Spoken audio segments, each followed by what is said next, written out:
मुंबई महानगरपालिकेचा निकाल लागला आणि उद्धव ठाकरे म्हणाले की देवाने ठरवलं तर मुंबईत आपलाच महापौर बसेल।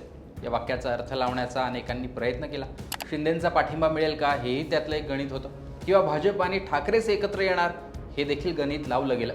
पण या वाक्याचा एक अर्थ वेगळाच आहे आणि ते गणित जुळलं तर 100% महापौर हा ठाकरेंचा मुंबईत होऊ शकतो। मुंबईत ठाकरेंची सत्ता सर्वाधिक काळ राहिलेली आहे, पण ठाकरे नावाचा महापौर मात्र कधीच झालेला नाहीये।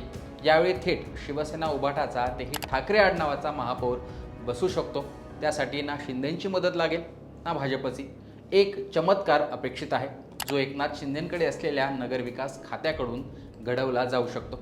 कसं तेच पाहूयात। सध्या मुंबईच्या महापौर पदाबाबत दोन गणितं जुळवली जात आहेत। महायुतीचा झाला तर भाजप किंवा शिंदेंमध्ये महापौर पद वाटून घेतलं जाणार का, आणि दुसरं म्हणजे महापौर पद हे भाजपकडे जर गेलंच तर स्थायी समितीसाठी शिंदे आग्रह करतील का। या दोन गोष्टीवरूनच सध्या चर्चा सुरू आहेत। फारच काही घडलं तर ठाकरे बंधूंचे 71, शिंदेंचे 29 आणि काँग्रेसचे 24 असंही सत्तेचं गणित जुळवलं जात आहे। मात्र ही शक्यता तशी फार कमीच आहे। पण यातलं एक गणित महत्त्वाचं आहे, ते म्हणजे महापौर पदाचं आरक्षण।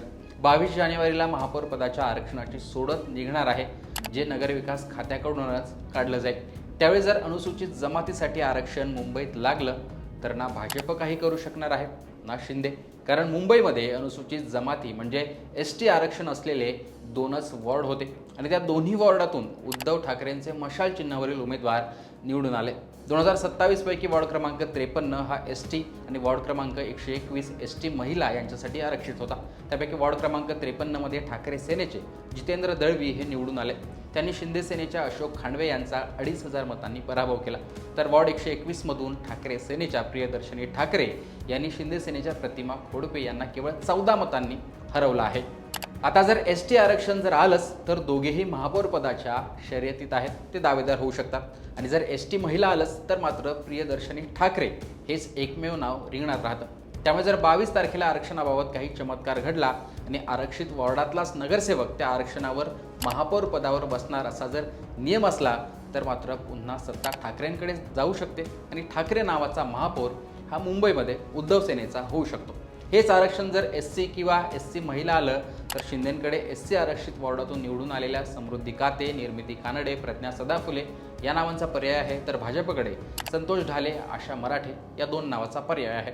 दुसरीकडे ठाकरेंचे मात्र SC आरक्षित वॉर्डात एकूण 7 नगरसेवक निवडून आलेत, हे विशेष।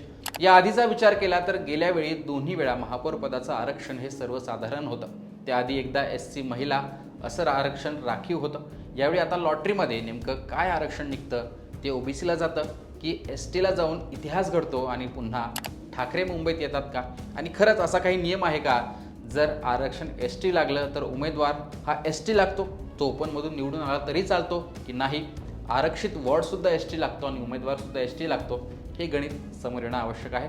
आणि यात जर सर्वसाधारण किंवा OBC किंवा SC जर निघाला तर भाजप आणि शिंदेंकडून काय खेळी खेळली जाऊ शकते, कोणाचं नाव समोर येतं ते पाहणं महत्त्वाचं असणार आहे। पण जर ST आरक्षणाचा चमत्कार घडलाच तर ठाकरे ते गणित जुळवतात का, त्याकडे लक्ष असेल। एकूणच ही जे काही महापौर पदाचा आरक्षणाची जी गणितं आहेत, जी काही सूत्र आहेत, याविषयी तुमचं मत कमेंट बॉक्समध्ये सांगा। लोकमतचं YouTube चॅनल सबस्क्राईब केलं नसेल तर आठवणीने सबस्क्राईब करा।